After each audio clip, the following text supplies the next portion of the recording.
بسم اللہ الرحمن الرحیم صلی اللہ علی سیدنا محمد وآلہ واصحابہ وسلم۔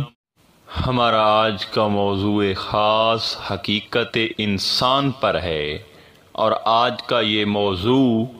انتہائی بابرکت اسرار و رموز اور علم سے بھرپور ہے، کیونکہ روح زمین پر جب سے انسانی آبادی قائم ہوئی ہے تو انسان کے ذہن میں ہمیشہ سے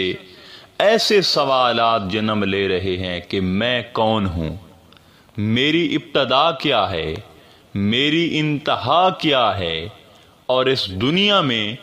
آنے کا میرا مقصد کیا ہے۔ دیکھیں سامعین، جب تک انسان ان سوالات کے جوابات اور حقیقت نہ سمجھے تو اس وقت تک وہ بیکار ہے، یعنی وہ کسی کام کا نہیں ہے۔ اور ان سوالات کے جوابات کے لیے انسان نے جب بھی کوشش کی ہے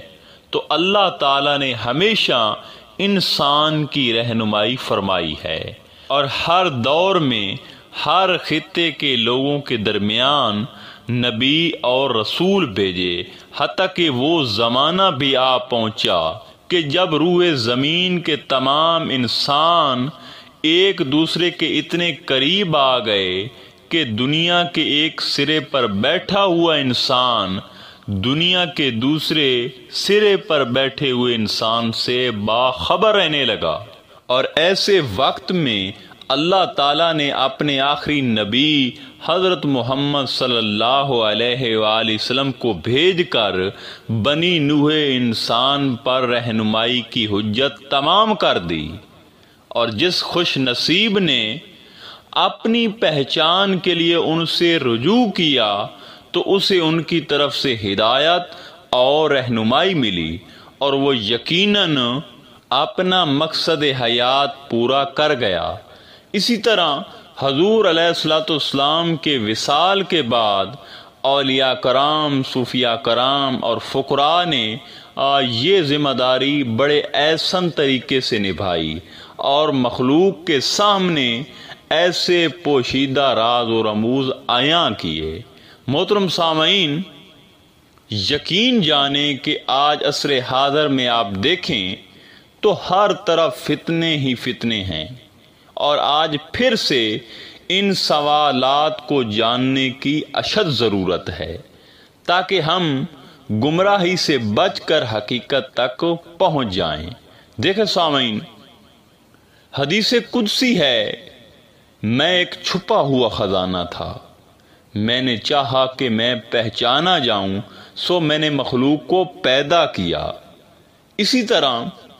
اللہ تعالیٰ نے اپنی پہچان کرانے کے لیے اپنے ظہور کا ارادہ فرمایا۔ اس کے بعد کیا ہوا؟ اللہ تعالیٰ نے اپنا ظہور کس طرح فرمایا، مخلوق کو کیسے پیدا فرمایا، اور اللہ تعالیٰ کی پہچان کس طرح ہوتی ہے؟ کیا اللہ تعالیٰ کی پہچان اور معرفت حاصل کر لینا انسان کی انتہائی منزل ہے، یا معرفت اور پہچان کے بعد اور بھی کوئی مرحلہ ہے؟ اگر ہے تو وہ کون سا مرحلہ ہے؟ کیا وہ مرحلہ ہماری منزل مقصود ہے؟ ان سب کے جوابات بھی ضروری ہیں، جو انشاءاللہ تعالی ہم کوشش کریں گے کہ اس ویڈیو میں آپ کی خدمت میں پیش کیے جائیں۔ دیکھیں، حدیث قدسی میں اللہ تعالیٰ کا فرمان ہے، جو مجھے تلاش کرتا ہے وہ مجھے پا لیتا ہے،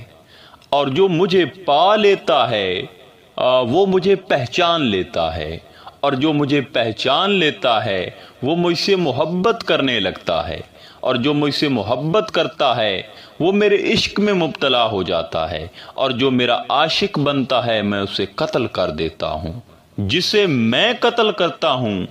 اس کی دیت میرے ذمہ ہو جاتی ہے، اور میں ہی اس کی دیت ہوں۔ دیکھیں سامعین، اس حدیث قدسی میں اہم نکتہ یہ ہے کہ تخلیق انسان کا اصل مقصد تو اللہ کی معرفت اور پہچان کے بعد ہی شروع ہوتا ہے، اور وہ مقصد ہے عشق الہی سے بہرہ ور ہونا۔ جس میں اپنی جان سے ہاتھ دھونا پڑتا ہے، یعنی موت قبل ان تموت، مرنے سے پہلے مر جاؤ کا مصداق بننا پڑتا ہے۔ اب وہ عشق الہی سے کیا کچھ حاصل ہوتا ہے، اس کی وضاحت اللہ تعالیٰ نے یہ فرما کر دی ہے کہ میں اپنے عاشق کو قتل کر دیتا ہوں، یعنی اس کے نفس امارہ کو قتل کر دیتا ہوں، اور قتل کی دید ہوتی ہے، اور اس قتل کی دید کو مد نظر رکھتے ہوئے میں خود کو طالب کے حوالے کر دیتا ہوں۔ گویا عشق الہی کا صلہ اللہ تعالیٰ یوں دیتا ہے کہ طالب کو پاک اور طیب فرما کر اپنی ذات میں اسے گم کر دیتا ہے،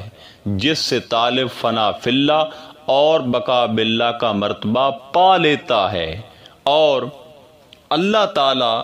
اپنے عاشق کو اپنی محبت میں اس طرح گم کرتا ہے کہ اسے اللہ تعالیٰ کے سوا اور کچھ یاد بھی نہیں رہتا۔ حدیث قدسی میں اللہ تعالیٰ کا فرمان ہے،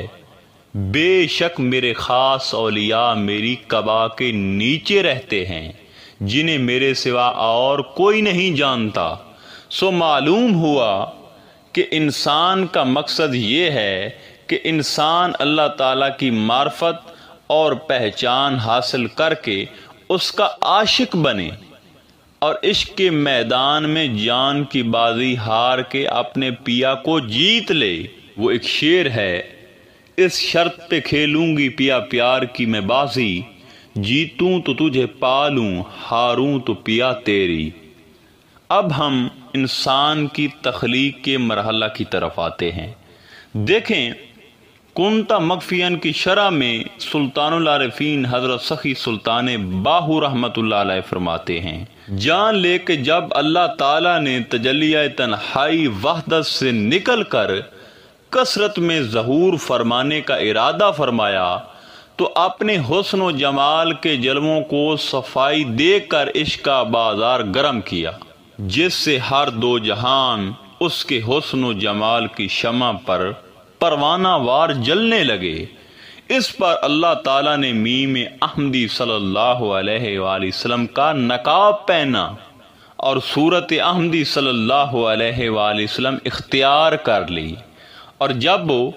اپنے ہی آئینہ قدرت میں خود کو صورت احمدی صلی اللہ علیہ وآلہ وسلم میں دیکھا تو اپنے اس روپ پر خود ہی عاشق و فریفتہ ہو گیا، اور اللہ تعالیٰ کا یہی عشق نور احمدی کا جوہر خاص بنا۔ اس کے بعد اللہ تعالیٰ نے امر شکن فرما کر نور احمدی صلی اللہ علیہ وآلہ وسلم سے 18,000 عالم کی کل مخلوق کی ارواح کو پیدا فرمایا۔ حضور علیہ الصلوۃ والسلام کا فرمان ہے کہ میں اللہ تعالیٰ کے نور سے ہوں اور تمام مخلوق میرے نور سے ہے۔ دیکھیں سامعین، حضور علیہ الصلوۃ والسلام کے نور مبارک سے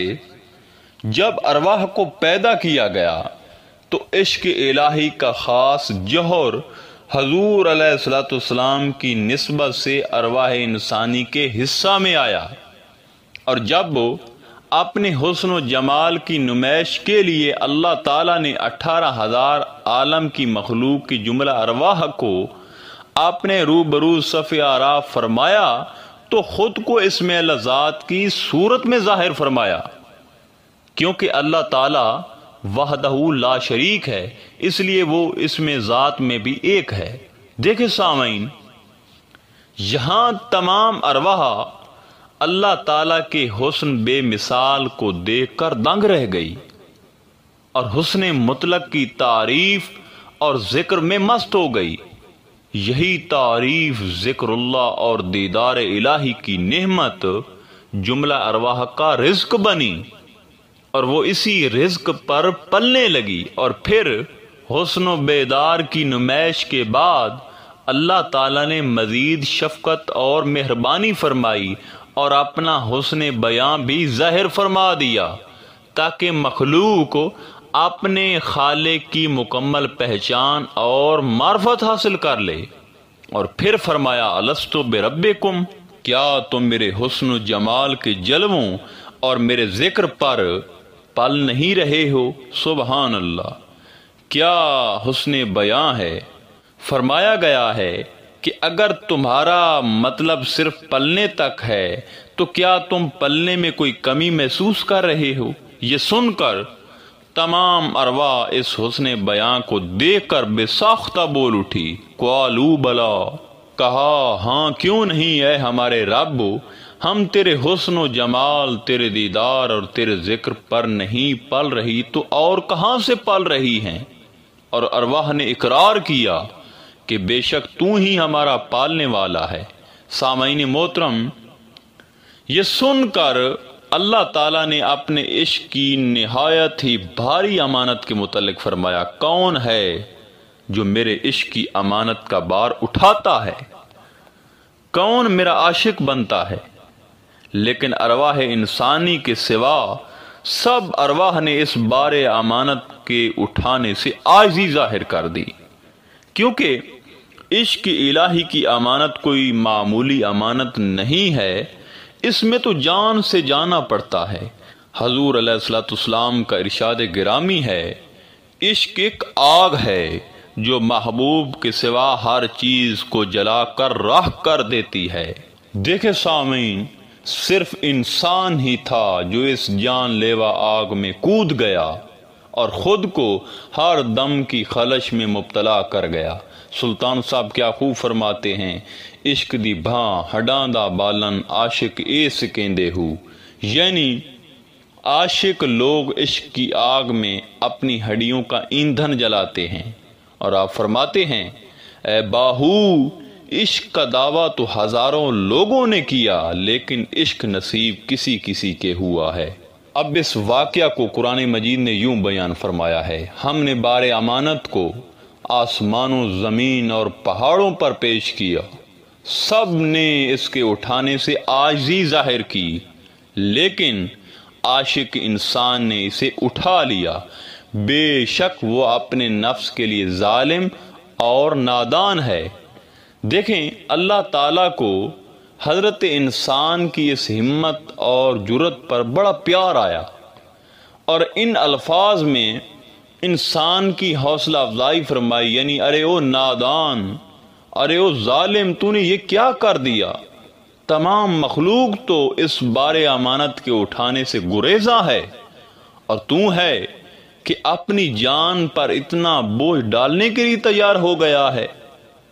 تو کیوں اپنی جان پر اتنا ظلم کرتا ہے؟ اب یہ جملہ اللہ تعالیٰ کی طرف سے کوئی طنز یا تنقید نہیں ہے، بعض لوگ اس کو تنقید سمجھتے ہیں، بلکہ یہ جملہ انسان پر اللہ تعالیٰ کا ناز ہے جس کا انداز بیان دل ربا ہے۔ دیکھیں سامعین، انسان کی اس ہمت اور جرت کا صلہ اللہ تعالیٰ نے یہ دیا کہ انسان کو اپنی خلافت اور نیابت کا حقدار قرار دے دیا،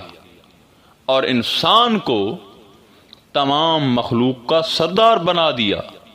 اور اسے ایسی عزت اور ایسا شرف عطا فرمایا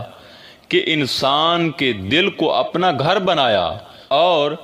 اس میں لذات کی صورت میں اپنا جلوہ فرما کر اسے اپنا مظہر بنایا اور اسے اپنا رازداں کر دیا۔ حدیث قدسی ہے، انسان میرا بھید ہے اور میں انسان کا بھید ہوں۔ سامعین محترم، یوم الست انسان نے جب اللہ تعالیٰ کے روبرو ہو کر سرے محفل اس کے عشق کا دم بھر لیا تو اللہ تعالیٰ نے پھر انسان کو ہجر و فراق کی بھٹی میں ڈال کر اس کے جذبہ عشق کی صداقت کو پرکھنا چاہا، اور ہزاروں قسم کے پردے حائل کر کے اسے دنیا کے کمرہ امتحان میں لا کھڑا کر دیا۔ اب انسان جب دنیا کے دارالامتحان میں اترا تو اسے بالکل نئے اور اجنبی ماحول کا سامنا کرنا پڑا، کیونکہ اللہ تعالیٰ نے ہر چیز کی اصل پر ایک پردہ ڈال دیا ہے جو اسے محفوظ بھی رکھتا ہے اور اس کی پہچان کا ذریعہ بھی ہے، اور اس پردے کو اس چیز کا ظاہر اور اس کی اصل کو اس چیز کا باطن کہا جاتا ہے۔ مثلا بادام کو لے لیجئے، کہ اس کی اصل یعنی مغز پر جو ہے نا لکڑی کا ایک سخت غلاف چڑھا دیا گیا ہے جو اس کا ظاہر ہے۔ یہ ظاہر اس کی حفاظت بھی کرتا ہے اور اس کی پہچان کا ذریعہ بھی ہے۔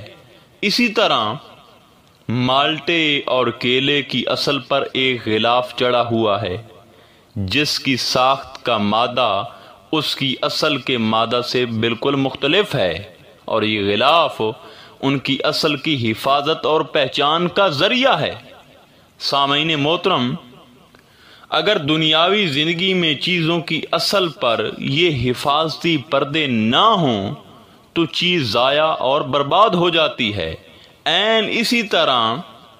انسانی روح سے بھی یہی سلوک کیا گیا ہے کہ اسے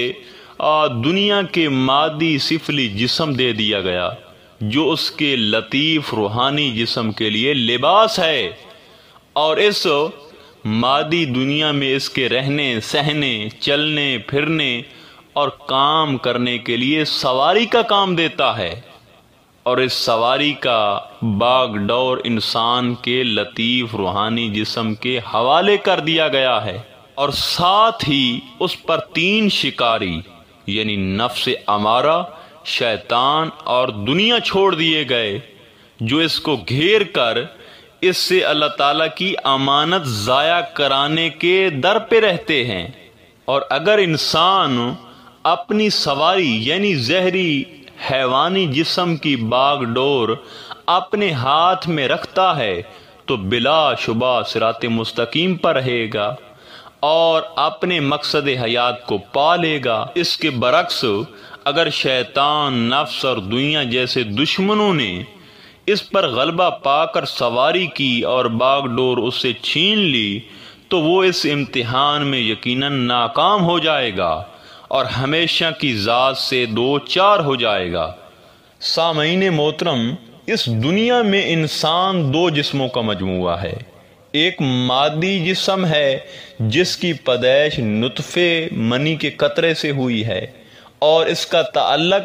عالم تعلق کی چیز سے ہے، جبکہ دوسرا علوی لطیف روحانی جسم ہے جسے روح کہا گیا ہے، اور یہ اللہ تعالیٰ کے عالم امر کی چیز ہے۔ مگر ہر 2 جسموں کا ملان اپنی اصل کی طرف رہتا ہے، جیسا کہ فرمایا گیا ہے ہر چیز اپنی اصل کی طرف رجوع کرتی ہے۔ دیکھیں سامعین، انسان کی مادی حیوانی جسم کی بناوٹ ترکیب چونکہ مادی دنیا کی اشیاء اور مادی عناصر ٹھوس مائع گیس سے ہے، اس لیے اس کا میلان دنیا اور مادی غذاؤں کی طرف رہتا ہے جو کہ عام حیوانات کا خاصہ ہے، اور اگر انسان کا اس جسم پر کنٹرول نہ ہو تو یہ زہری جسم حرام حلال کی تمیز نہیں کرتا، کیونکہ بھوک کے وقت یہ درندہ ہوتا ہے، سو یہ رب کی راہ میں رکاوٹ بنا رہتا ہے۔ دوسری طرف انسان کا لطیف روحانی اندرونی حصہ اور جسم ہے، اور یہ اللہ تعالیٰ کے عالم امر کی چیز ہے، اور اس کا تعلق زہری اور چکناٹ غذاؤں اور دیگر فانی چیزوں سے بالکل نہیں ہے۔ اس کا طبعی میلان اور رجحان اللہ تعالیٰ کی معرفت، قرب و وصال اور محبت الہی کی طرف رہتا ہے، اور اس کی روزی اس مادی جہاں میں نہیں رکھی گئی بلکہ آسمانوں میں رکھی گئی ہے۔ اللہ تعالیٰ قرآن مجید میں ارشاد فرماتے ہیں، اور تمہارا رزق آسمانوں میں ہے جس کا تم سے وعدہ کیا گیا ہے۔ دیکھیں سامعین، یہ آسمانی نورانی رزق وہ غذا ہے جو اللہ تعالیٰ کے ذکر، فکر، عبادت و اطاعت، خیرات و صدقات اور نیک اعمال کے انوار پر مشتمل ہے۔ ملائکہ اور ارواح اس پر پلتی ہیں۔ دیکھیں، مادی دنیا میں انسان کا حیوانی جسم جب کام کاج کرنے اور روزی کمانے سے عاجز رہ جاتا ہے تو اس کی روزی تنگ ہو جاتی ہے، اور مناسب غذا کے نہ ملنے سے وہ کمزور ہو کر جو ہے نا ہلاکت میں پڑ جاتا ہے۔ اسی طرح روحانی دنیا میں بھی انسان کا روحانی جسم جب اپنی باطنی نورانی غذا میں کوتاہی کرتا ہے تو اس کی روزی تنگ ہو جاتی ہے اور یہ ضعیف ہو کر اللہ تعالیٰ کے قرب اور وصال سے محروم ہو جاتا ہے۔ اللہ تعالیٰ قرآن مجید میں ارشاد فرماتے ہیں، اور جو شخص میرے ذکر سے روگردانی کرتا ہے تو اس کی روزی تنگ ہو جاتی ہے اور قیامت کے روز اسے اندھا اٹھایا جائے گا۔ دیکھیں اس آیت مبارکہ میں ظاہری جسم کی روزی کی بجائے روحانی روزی کی تنگی کا ذکر ہے۔ جس طرح انسان کے ظاہری اور باطنی جسموں کی ساخت اور روزی جدا جدا ہے، اسی طرح دونوں جسموں کے حواس کی صلاحیت اور استعداد بھی جدا جدا ہے۔ انسان کے باطنی حواس اس کے ظاہری حواس کی نسبت کہیں زیادہ وسعت اور صلاحیت رکھتے ہیں۔ مثلا دل ہی اسی کو لے لیجئے کہ حیوانی جسم کا دل گوشت کا چھوٹا سا ایک عضو ہے جو ظاہری جسم میں خون کو سنبھالتا ہے، لیکن باطنی جسم کے دل کی وسعت لامحدود ہے۔ حدیث قدسی ہے، میں زمین میں نہیں سماتا، میں آسمانوں میں نہیں سماتا، لیکن اپنے مومن بندے کے دل میں سما جاتا ہوں۔ حضور علیہ الصلوۃ والسلام دل کے متعلق فرماتے ہیں، مومن کا دل اللہ تعالیٰ کا عرش ہے، یعنی باطنی روحانی جسم کے دل کی وسعت لامحدود ہے، نہ اس کی کوئی حد ہے اور نہ حساب۔ اسی طرح ظاہری حیوانی جسم کے ہاتھ پاؤں صرف چند فٹ کے فاصلے تک تصرف کر سکتے ہیں اور اس کی آنکھیں، کان اور زبان چند سو گز کے فاصلے تک تصرف کر سکتے ہیں، لیکن روحانی جسم کے ان اعضاء کی صلاحیت اور کارکردگی کا اندازہ اس حدیث پاک سے کیجیے۔ حضرت حارث بن نعمان رضی اللہ تعالی عنہ فرماتے ہیں کہ ایک بار میں حضور علیہ الصلوۃ والسلام کی خدمت میں حاضر ہوا تو آپ نے مجھ سے پوچھا، اے حارث، آج کا دن تم نے کس حال میں پایا؟ تو میں نے عرض کی، سچا مومن ہو کر۔ آپ نے پوچھا، تمہارے ایمان کی کیفیت کیا ہے؟ تو میں نے عرض کی، میرے ایمان کی حالت یہ ہے کہ میں اپنے رب کے عرش کو کھلی آنکھوں سے دیکھ رہا ہوں اور اہل جنت کو ایک دوسرے سے ملتے ہوئے دیکھ رہا ہوں اور دوزخیوں کو دوزخ میں شور مچاتے دیکھ رہا ہوں۔ واہ سبحان اللہ۔ اسی طرح سیدنا حضرت سلیمان علیہ السلام کے ایک صحابی حضرت آصف بن برخیہ آپ کے حکم پر ملکہ بلقیس کا وزنی تخت 600 میل کے فاصلے سے آنکھ جھپکنے کی دیر سے بھی کم وقت میں آپ کی خدمت میں حاضر کر دیتے ہیں، حالانکہ ان کا گوشت پوست کا ظاہری جسم تو اپنی جگہ سے ہلا تک نہیں۔ تو معلوم ہوا کہ ان کے روحانی جسم کے ہاتھ، پیر اور آنکھوں کا تصرف ہی اتنا ہے کہ انہوں نے ایک بظاہر ناممکن کام کو کر دکھایا، اور انسان کو اشرف المخلوقات کا مرتبہ بھی اسی روحانی جسم کی استعداد کی بنا پر عطا کیا گیا، ورنہ ظاہری حیوانی جسم میں ایسا کوئی کمال نہیں کہ اسے کوئی مرتبہ ملے۔ اور اس ظاہری جسم کی تخلیق کے وقت تو اسے دیکھ کر ملائکہ بھی تعجب کا شکار ہو گئے اور اللہ تعالیٰ کی بارگاہ میں اپنے تعجب کا اظہار بھی کر بیٹھے تھے، جس کے جواب میں اللہ تعالیٰ نے فرمایا تھا کہ انسان کا ظاہر دیکھ کر تعجب نہ کریں، بلکہ جب میں اسے تیار کر لوں اور اپنی روح پھونک لوں تو تم اس کے سامنے سجدے میں گر جانا۔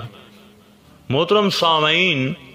یہاں معلوم ہوا کہ ملائکہ پر برتری کا سبب بھی انسان کا روحانی جسم ہی بنا ہے، اور روحانی جسم کی فطرت اسلام پر واقع ہوئی ہے اور اس کے اندر دینی اور اسلامی استعداد ازل سے موجود ہے۔ اس استعداد اور فطرت کو سلامت رکھنے، پروان چڑھانے اور مکمل کرنے کا نام اسلام اور عرفان ہے، اور اسی کو عشق و اعمال، مشاہدہ، فنا اور بقا کہا جاتا ہے۔ اور انسان کے متعلق ایک اور راز قرآن مجید میں ہمیں ملتا ہے۔ ہم نے انسان کو ملے جلے نطفے سے پیدا کیا تاکہ اس کی آزمائش کریں،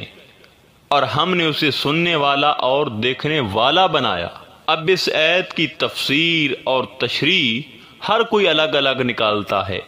مگر یہاں ملے جلے نطفے سے مراد انسان کے یہ دونوں جسم ہیں، ظاہری اور باطنی۔ لہذا ہمیں چاہیے کہ ہم اپنے روحانی باطنی جسم کی تکمیل کریں،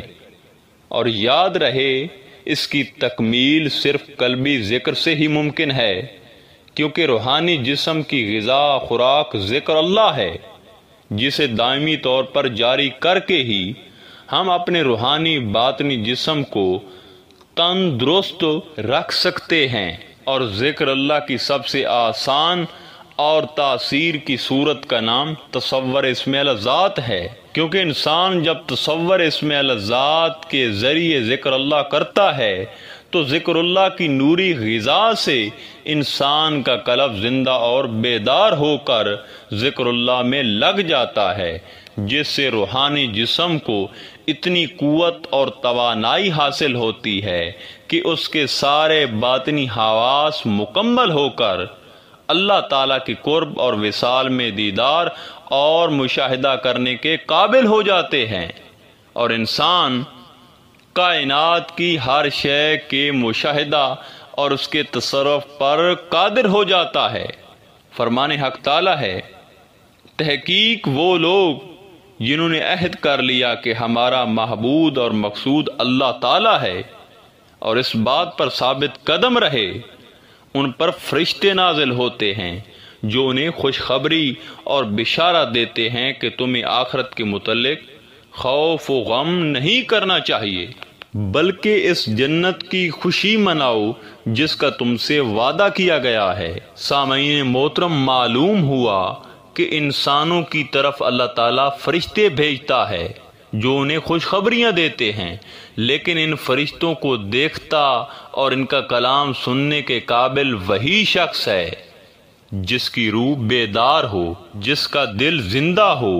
اور جس کے روحانی جسم کے کان اور آنکھیں بحال ہوں، کیونکہ مردہ دل نفسانی لوگ یہ قدرت نہیں رکھتے کہ وہ عالم غیب کی مخلوق کو دیکھ سکیں یا ان کا کلام سن سکیں۔ دیکھیں سامعین، اللہ تعالیٰ نے کائنات کی تخلیق محض اس غرض سے کی ہے کہ اس کی پہچان ہو، اس کے جمال اور جلال کے جلوے آشکار ہوں، اور اس کے حسن و جمال پر مر مٹنے والا کوئی عاشق ہو۔ اور اسی طرح قرآن مجید میں بار بار اللہ تعالیٰ نے انسان کو اپنی طرف توجہ دلائی ہے۔ فرمان حق تعالیٰ ہے، اے انسان، بے شک تو اللہ کی طرف کوشش کرنے والا ہے اور اس سے ملاقات کرنے والا ہے، فَفِرُّوا إِلَى اللَّهِ، پس دوڑ اللہ کی طرف۔ پھر فرمان حق تعالیٰ ہے، تم ہاتھ پر ہاتھ دھر کے بیٹھے ہو اور تمہارا رب تمہاری طرف دیکھ رہا ہے۔ آخر میں دعا ہے کہ پروردگار ہمیں اپنی پہچان عطا فرمائے، اور جو گفتگو ہوئی ہے اس ویڈیو میں اسے سمجھنے اور اس پر عمل کرنے کی توفیق عطا فرمائے۔ انشاءاللہ تعالی ملتے ہیں ایک نئے موضوع میں، تب تک اللہ نگہبان۔